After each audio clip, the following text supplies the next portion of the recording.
Canto 3. Ya el sol desamparaba el hermosísimo lago, subiendo al broncíneo cielo para alumbrar a los inmortales dioses y a los mortales hombres sobre la fértil tierra. Cuando Telémaco y los suyos llegaron a Pilos, la bien construida ciudad de Neleo, y hallaron en la orilla del mar a los habitantes, que inmolaban toros de negro pelaje al que sacude la tierra, al dios de cerúlea cabellera. 9 filas había, y en cada uno estaban sentados 500 hombres, y se sacrificaban 9 toros. Mientras los pilios quemaban los muslos para el dios, después de probar las entrañas, los de Ítaca tomaron puerto, amainaron las velas de la bien proporcionada nave, la anclaron y saltaron en tierra. Telémaco desembarcó, precedido por Minerva, y la deidad de los brillantes ojos rompió el silencio con estas palabras. Telémaco, ya no te cumple mostrar vergüenza en cosa alguna, luego de atravesar el mar con el fin de saber noticias de tu padre. ¿Cuál tierra lo tiene oculto y qué suerte le ha cabido? Ve directamente a Néstor, domador de caballos, y sepamos qué guarda ya en su pecho. Ruégale tú mismo que sea veraz, y no mentirá porque es muy sensato. Repuso el prudente Telémaco. Mentor, ¿cómo quieres que yo me acerque a él?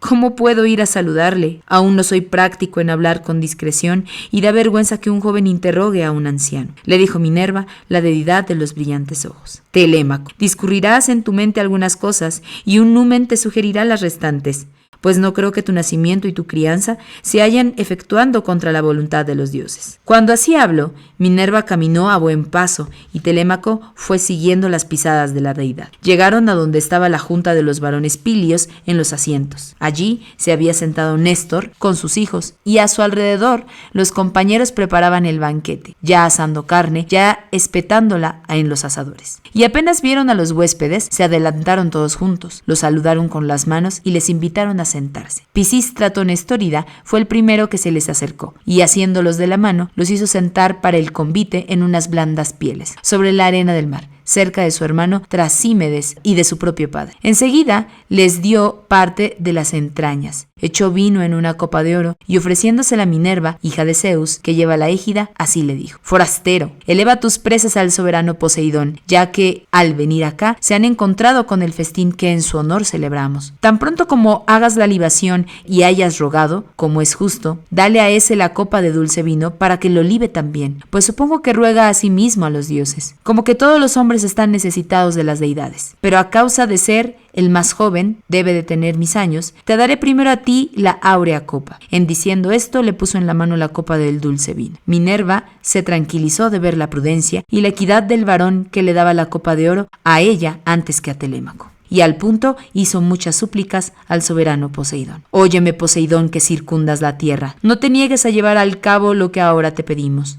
Ante todo, llena de gloria a Néstor y a sus vástagos. Dales a los pilios grata recompensa por tan ínclita hecatombe, y concede también que Telémaco y yo no nos vayamos sin realizar aquello por lo cual vinimos en la veloz negra nave. Tal fue su ruego, y ella misma cumplió lo que acababa de pedir. Entregó enseguida la hermosa copa doble a Telémaco. El amado hijo de Ulises oró de semejante manera. Asados ya los cuartos delanteros, los retiraron, los dividieron en partes y celebraron un gran banquete. Y cuando satisficieron el deseo de comer y de beber, Néstor, el caballero gerenio, comenzó a decirles: Esta es la ocasión más oportuna para interrogar a los huéspedes e inquirir quiénes son, ahora que han saciado la comida. Forasteros, ¿quiénes son? ¿De dónde llegan navegando por los húmedos caminos? ¿Vienen por algún negocio o andan por el mar, a la aventura, como los piratas que divagan, exponiendo su vida y produciendo daño a los hombres de extrañas tierras? Le respondió el prudente Telémaco, muy alentado, pues la misma Minerva le infundió audacia en el pecho para que preguntara por el ausente padre y adquiriera gloriosa fama entre los hombres. Néstor Nélida, gloria insigne de los aqueos, preguntas de dónde somos. Pues yo te lo diré. Venimos de Ítaca, situada al pie del Neyo, y el negocio que nos trae no es público, sino particular. Ando en pos de la gran fama de mi padre, por si oyera hablar del divino y paciente Odiseo, el cual, según afirman, destruyó la ciudad troyana, combatiendo contigo. De todos los que guerrerearon contra los teucros, sabemos dónde padecieron deplorable muerte, pero el Saturnio ha querido que la de aquel sea ignorada. Nadie puede indicarnos claramente dónde pereció, ni si ha sucumbido en el continente, por mano de los enemigos, o en el piélago, entre las ondas de Anfítrite. Por esto he venido a abrazar tus rodillas, por si quisieras contarme la triste muerte de aquel, ora la hayas visto con tus ojos, ora te la hayan relatado a algún peregrino, que muy sin ventura le parió su madre. Y nada atenúes por respeto o compasión que me tengas. Al contrario, entérame bien de lo que hayas visto. Yo te lo ruego. Si mi padre, el noble Odiseo, te cumplió algún día la palabra que te hubiera dado, o llevó a su término una acción que te hubiera prometido, allá en el pueblo de los troyanos donde tantos males padecieron los argivos, acuérdate de ello y dime la verdad de lo que te pregunto. Le respondió Néstor, el caballero Gerenio. Oh amigo, me traes a la memoria las calamidades que en aquel pueblo sufrimos los aqueos, indomables por el valor, unas veces vagando en las naves por el sombrío mar hacia donde nos llevara Aquiles en busca de botín y otras combatiendo alrededor de la gran ciudad del rey Príamo. Allí recibieron la muerte los mejores capitanes, allí yace el belicoso Áyax, allí Aquiles, allí Patroclo, consejero igual a los dioses.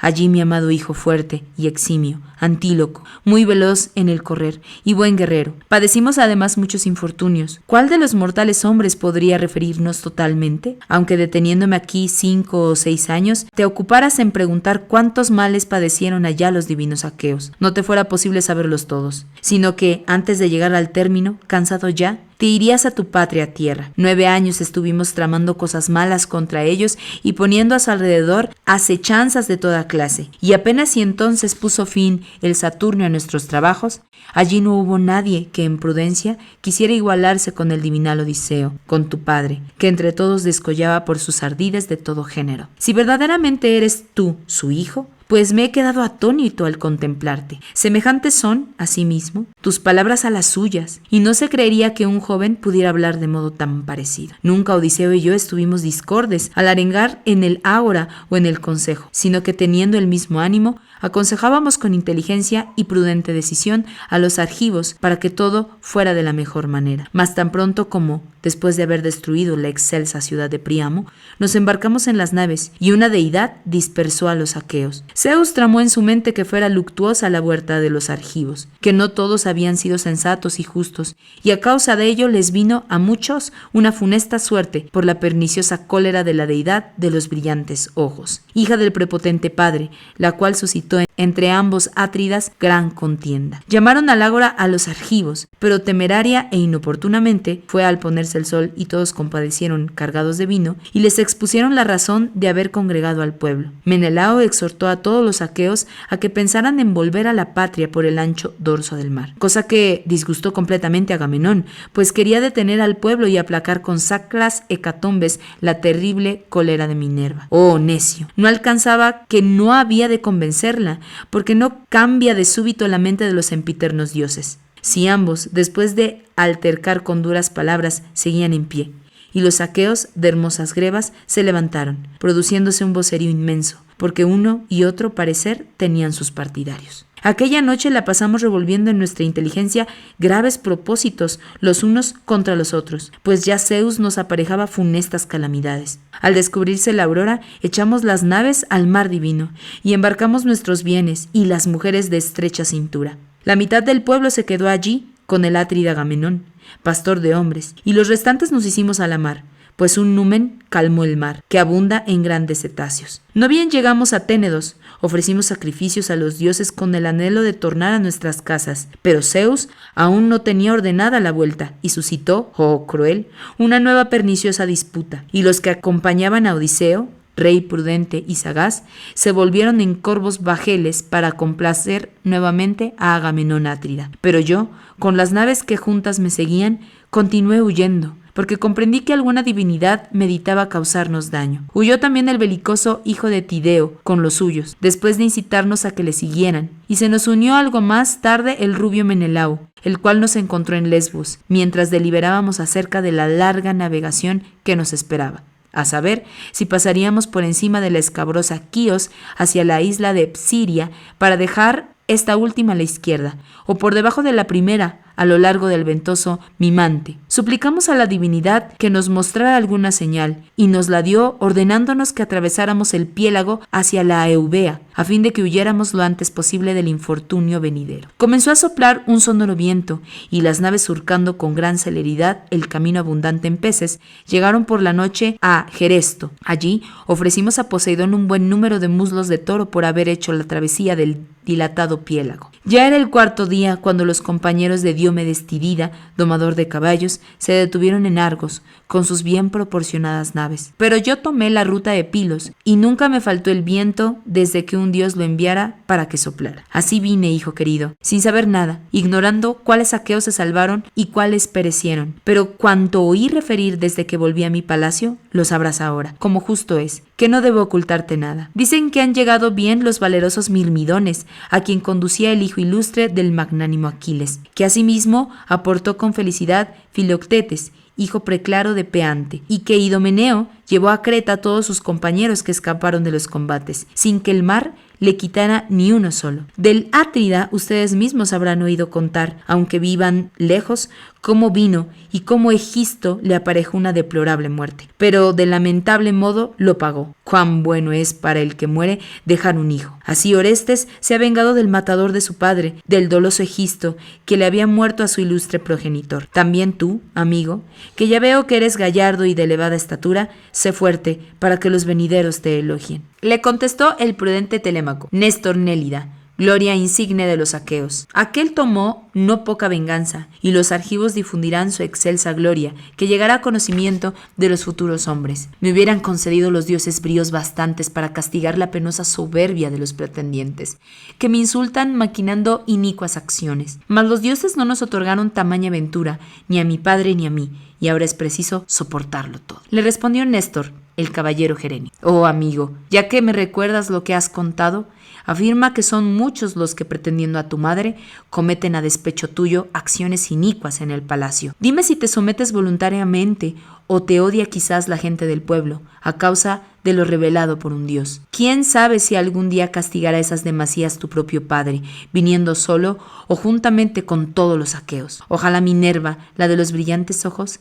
te quisiera como en otro tiempo se cuidaba del glorioso Odiseo en el país troyano, donde los aqueos padecimos tantos males, que nunca oí que los dioses amaran tan manifiestamente a ninguno como a él le insistía Minerva. Si de semejante modo la diosa te quisiera y te cuidara, y se cuidara de ti en su corazón, alguno de los pretendientes tendría que olvidarse de las nupcias. Le replicó el prudente Telémaco: Oh anciano, ya no creo que tales cosas se cumplan. Es muy grande lo que dijiste y me tienes pasmado, mas no espero que se realice, aunque así lo quisieran los mismos dioses. Le dijo Minerva, la deidad de los brillantes ojos: Telémaco, ¿qué palabras se te escaparon del cerco de los dientes? Fácil le es a una deidad, cuando lo quiere, salvar a un hombre aún desde lejos. Y yo preferiría restituirme mi casa y ver lucir el día de la vuelta, tras pasar muchos males, a perecer tan luego como llegar a mi hogar, como Agamenón, que murió en la celada que le tendieron Egisto y su propia esposa. Mas ni aun los dioses pueden librar de la muerte, igual para todos, a un hombre que les sea amado, después que se ha apoderado del mismo la parca funesta de la aterradora muerte. Le contestó el prudente Telémaco: Mentor, no hablemos más de tales cosas,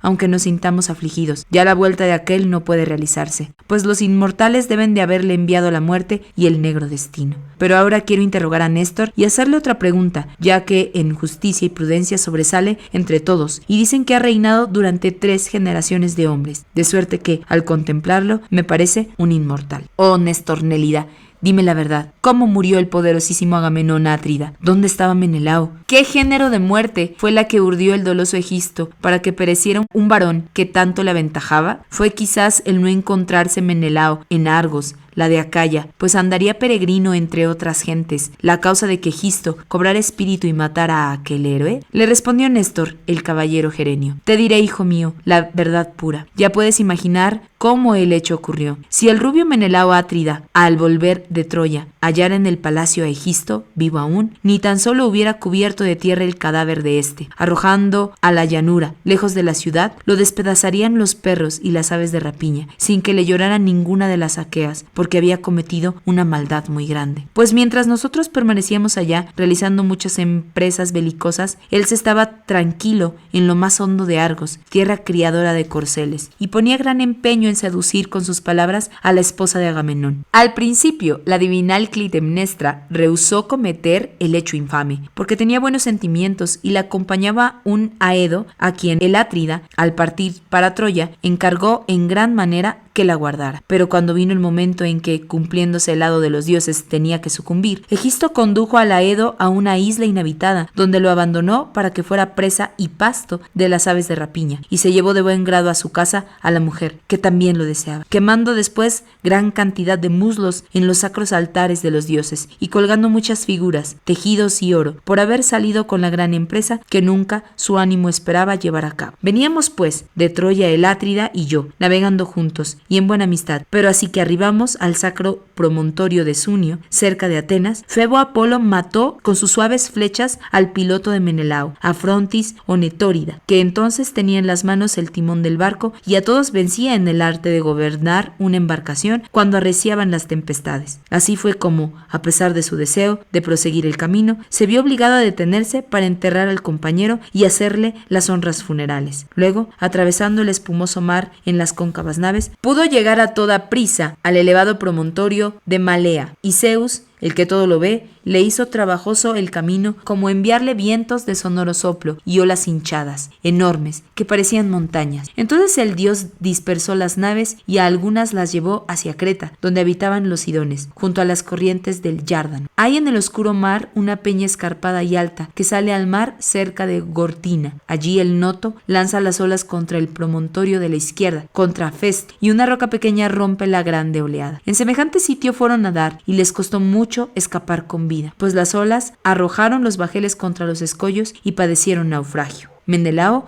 con 5 naves de Cerulia proa, aportó a Egipto, donde el viento y el mar le habían conducido, y en tanto que con sus galeras iba errante por extraños países, juntando riquezas y mucho oro, Egisto tramó en el palacio aquellas deplorables acciones. 7 años reinó éste en Micenas, rica en oro, y tuvo sojuzgado al pueblo, con posterioridad a la muerte del Atrida. Para su desgracia, en el 8º, fue de Atenas el divinal Orestes, quien hizo perecer al matador de su padre, al doloso Egisto, que le había muerto su ilustre progenitor. Después de matarle, Orestes dio a los argivos el banquete fúnebre en las exequias de su odiosa madre y del cobarde Egisto, y aquel día llegó Menelao, valiente en el combate, con muchas riquezas, tantas como los barcos podían llevar. Y tú, amigo, no andes mucho tiempo fuera de tu casa y dejes en ella las riquezas y unos hombres tan soberbios, no sea que repartan tus bienes y los devoren, y luego el viaje te resulte inútil. Pero yo te exhorto e incito a que endereces tus pasos hacia Menelao, el cual hace poco que volvió de gentes de donde no esperan tornar, quien se viera desviado por las tempestades, en un piélago tal y tan extenso que ni las aves llegarían del mismo en todo un año, pues es dilatadísimo y horrendo. Ve ahora en tu nave y con tus compañeros a encontrarle, y si deseas ir por tierra, aquí tienes carro y corceles, y a mis hijos, que te acompañarán hasta la divina Lacedemonia, donde se halla el rubio Menelao, y en llegando, ruégale tú mismo que sea veraz, y no mentirá, porque es muy sensato. Así se expresó, se puso el sol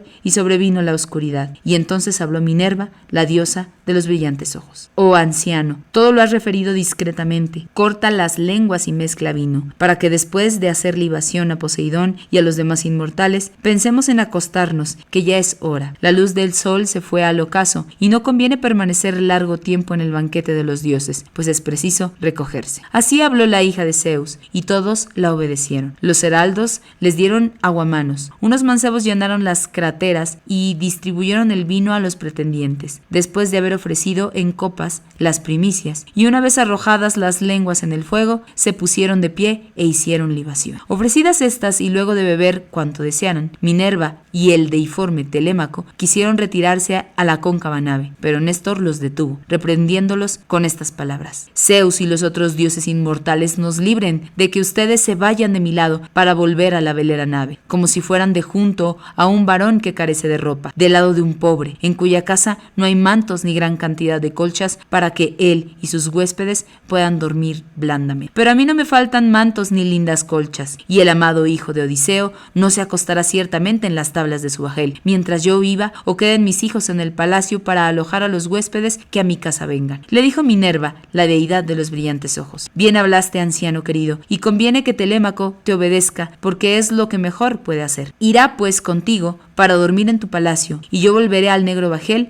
a fin de animar a los compañeros y ordenarles cuanto sea oportuno, pues me jacto de ser entre ellos el más anciano, que todos los hombres que vienen con nosotros por amistad son jóvenes y tienen los mismos años que el magnánimo Telémaco. Allí me acostaré en el cóncavo y negro bajel, y al rayar el día me llegaré a los magnánimos caucones, en cuyo país he de cobrar una deuda antigua y no pequeña. Y tú, puesto que Telémaco ha venido a tu casa, envíale en compañía de un hijo tuyo, y dale un carro y los corceles que más ligeros sean en el correr y mejores por fuerza. Dicho esto, partió Minerva, la de los brillantes ojos, de igual modo que si fuera un águila, y se pasmaron todos al contemplarle. Se admiró también el anciano cuando lo vio con sus propios ojos, y asiendo de la mano a Telémaco, pronunció estas palabras: Amigo, no temo que en lo sucesivo seas cobarde ni débil, ya que de tan joven te acompañan y guían los propios dioses, pues esa deidad no es otra de las que poseen olímpicas moradas que la hija de Zeus, la gloriosísima Tritogenia, la que también honraba a tu esforzado padre entre los argivos. Mas tú, oh reina, sé propicia y danos gloria e ilustre a mí y a mis hijos y a mi venerable consorte, y te sacrificaré una novilla añal de espaciosa frente, que jamás hombre alguno haya domado ni uncido al yugo, inmolándola en tu honor después de verter oro alrededor de sus cuernos. Tal fue su plegaria que oyó Minerva. Néstor, el caballero Gerenio, se puso al frente de sus hijos y de sus yernos, y con ellos se encaminó al hermoso palacio. Tan presto como llegaron a la ínclita morada del rey, se sentaron por orden en sillas y sillones. De allí, a poco el viejo les mezclaba una crátera de dulce vino, el cual había estado 11 años en una tinaja que abrió la despensera. Lo mezclaba, pues el anciano, y haciendo libaciones, rogaba fervientemente a la hija de Zeus que lleva la égida. Hechas las libaciones y después de beber todos cuanto quisieron, fueron a recogerse a sus respectivas casas, pero Néstor, el caballero Gerenio, hizo que Telémaco, el amado hijo del divinal Odiseo, se acostara allí, en torneado lecho, debajo del sonoro pórtico, y que a su lado durmiera el belicoso Pisístrato, caudillo de los hombres, que era en el palacio el único hijo que se conservaba mozo. Y Néstor durmió a su vez en el interior de la excelsa morada, donde se hallaba la cama en que su esposa, la reina, le aderezó el lecho. Apenas se descubrió la hija de la mañana, la aurora de rosáceos dedos, se levantó de la cama Néstor, el caballero Gerenio, y fue a tomar asiento en unas piedras muy pulidas, blancas, lustrosas por el aceite, que estaban ante el elevado portón, y en ellas se sentaba anteriormente Neleo, consejero igual a los dioses, pero ya éste, vencido por la parca, se hallaba en el orco, y entonces quien ocupaba aquel sitio era Néstor, el caballero Gerenio, el protector de los aquivos, cuya mano empuñaba el cetro. En torno suyo se juntaron los hijos que iban saliendo de sus habitaciones: Equefrón, Astratio, Perseo, Areto, Trasímedes, igual a un dios, y al héroe Pisístrato, que llegó al sexto. Y juntos acompañaron al deiforme Telémaco, y le hicieron sentar cabe al anciano. A la hora comenzó a decirles Néstor, el caballero Gerenio: Hijos amados, cumplan pronto mi deseo, para que sin tardar me haga propicia a Minerva, la cual acudió visiblemente al opíparo festín que celebramos en honor de un dios. Uno de ustedes vaya al campo para que el vaquero traiga con la mayor prontitud una novilla. Vaya otro al negro bajel del magnánimo Telémaco y conduzca aquí todos los compañeros, sin dejar más que 2. Y mande otro al orífice Laerces, que venga a verter el oro alrededor de los cuernos. Los demás permanezcan reunidos y digan a los esclavos que están dentro de la ínclita casa, que preparen un banquete y saquen asientos, leña y agua clara. Así habló, y todos se apresuraron a obedecerle. Vino del campo la novilla, llegaron de junto a la velera y bien proporcionada nave los compañeros del magnánimo Telémaco. Se presentó el broncista, trayendo en la mano las broncíneas herramientas, el yunque, el martillo y las bien construidas tenazas, instrumentos de su oficio con los cuales trabajaba el oro. Compareció Minerva para asistir al sacrificio, y Néstor, el anciano jinete, dio el oro, y el artífice, después de prepararlo, lo vertió alrededor de los cuernos de la novilla para que la diosa se halagara de ver tal adorno. Estratio y el divinal Equefrón trajeron la novilla asiéndola por las astas. Areto salió de su estancia con un lebrillo floreado lleno de agua para lavarse en una mano y una cesta con las molas en la otra. El intrépido Trasímedes empuñaba aguda segur para herir a la novilla. Perseo sostenía el vaso para recoger la sangre, y Néstor, el anciano jinete, comenzó a derramar el agua y a esparcir las molas. Ofreciendo las primicias, oraba con gran fervor a Minerva y arrojaba en el fuego los pelos de la cabeza de la víctima. Hecha la plegaria y esparcidas las molas, aquel hijo de Néstor, el magnánimo Trasímedes, dio desde cerca un golpe a la novilla y le cortó con la segur los tendones del cuello, dejándola sin fuerzas. Y gritaron las hijas y nueras de Néstor, y también su venerable esposa, Eurídice, que era la mayor de las hijas de Clímeno. Seguidamente, alzaron de la espaciosa tierra la novilla, sosteniéndola en alto, y Pisístrato, príncipe de hombres, la degolló. Tan pronto como la novilla se desangró y los huesos quedaron sin vigor, la descuartizaron, le cortaron luego los muslos, haciéndolo según el rito, y después de pringarlos con gordura, uno por uno, y de cubrirlos con trozos de carne, el anciano los puso sobre la leña encendida, y los roció de vino tinto. Cerca de él, unos mancebos tenían en sus manos asadores de 5 puntas. Quemados los muslos, probaron las entrañas, y de continuo dividieron lo restante en pedazos muy pequeños. Lo atravesaron con pinchos y lo asaron, sosteniendo con sus manos las puntiagudas varillas. En esto lavaba a Telémaco la bella Policasta, hija menor de Néstor Nélida. Después que lo lavó y ungió con pingüe aceite, le vistió un hermoso manto y una túnica. Y Telémaco salió del baño, con el cuerpo parecido al de los dioses, y fue a sentarse junto a Néstor, pastor de pueblos. Asados los cuartos delanteros, los retiraron de las llamas, y sentándose todos, celebraron el banquete. Varones excelentes se levantaban a escanciar el vino en áureas copas. Y una vez saciado el deseo de comer y de beber, Néstor, el caballero Gerenio, comenzó a decirles: hijos míos, aparejen caballos de hermosas crines y engánchelos al carro, para que Telémaco pueda llevar a término su viaje. De tal suerte habló. Ellos le escucharon y obedecieron, enganchando prestamente al carro los veloces corceles. La despensera les trajo pan, vino y manjares con los que suelen comer los reyes, alumnos de Zeus. Subió Telémaco al magnífico carro, y tras él Pisístrato Nestórida, príncipe de hombres, quien tomó con la mano las riendas y azotó a los caballos para que arrancaran, y estos volaron gozosos hacia la llanura, dejando atrás la excelsa ciudad de Pilos y no cesando en todo el día de agitar el yugo. El sol se ponía y las tinieblas empezaban a ocupar los caminos cuando llegaron a Feras, a la morada de Diocles, hijo de Orsíloco, a quien engendrara Alfeo. Allí durmieron aquella noche, aceptando la hospitalidad que Diocles se apresuró a ofrecerles. Apenas se descubrió la hija de la mañana, la aurora de rosáceos dedos, engancharon los bridones, subieron al labrado carro y lo guiaron por el vestíbulo y el pórtico sonoro. Pisístrato azotó a los corceles para que arrancaran, y estos volaron gozosos. Y al llegar a una llanura que era un trigal, enseguida terminaron el viaje. Con tal rapidez los condujeron los briosos caballos, y el sol se puso y las tinieblas ocuparon todos los caminos.